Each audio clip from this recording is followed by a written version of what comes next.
Assalamualaikum warahmatullahi wabarakatuh.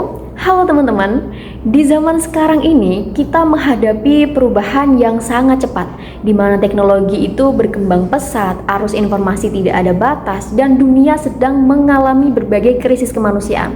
Nah, di tengah kondisi seperti ini, muncul satu pertanyaan penting, kemana sebenarnya arah kebangkitan Islam di masa modern ini? Dan bagaimana pemikiran Islam itu bisa ikut menjawab tantangan zaman sih? Oke, mari kita bahas bareng-bareng.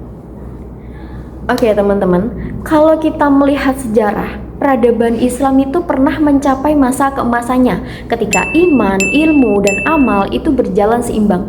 Di masa itu, umat Islam bukan hanya kuat spiritualnya saja, tetapi juga unggul dalam sains, kedokteran, matematika, filsafat, dan banyak bidang lainnya. Nah, semangat seperti ini tuh sebenarnya masih sangat relevan untuk kita hidupkan kembali di masa sekarang. Tapi tentu aja kita menghadapi sejumlah tantangan. Yang pertama, globalisasi budaya. Informasi dari seluruh dunia itu masuk dengan cepat dan kalau tidak disaring bisa mempengaruhi identitas dan juga nilai kita sebagai muslim.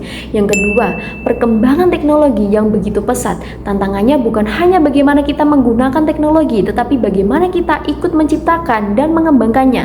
Yang ketiga, ada berbagai isu kemanusiaan, mulai dari konflik hingga ketidakadilan sosial, yang mana semuanya ini itu membutuhkan nilai-nilai dan penyelesaiannya. Namun di balik semua tantangan itu sebenarnya ada peluang besar lagi bagi kebangkitan Islam. Nilai-nilai seperti keadilan, keseimbangan, dan kemanusiaan sangat relevan dengan kebutuhan pada zaman ini. Nah, selain itu tadi, generasi muda muslim sekarang itu jauh lebih terdidik dan melek teknologi sehingga punya potensi besar membawa perubahan positif. Dan yang paling penting nih, pemikiran Islam itu bersifat dinamis sehingga bisa berdialog dengan perkembangan zaman, termasuk perkembangan sains dan isu-isu global.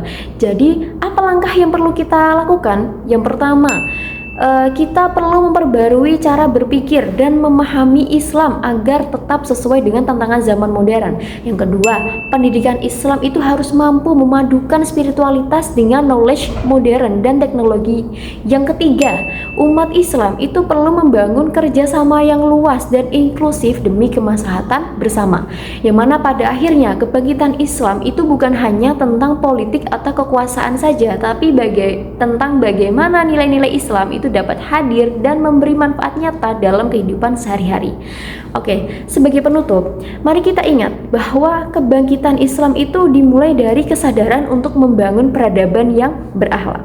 Sekian dari saya, terima kasih. Wassalamualaikum warahmatullahi wabarakatuh.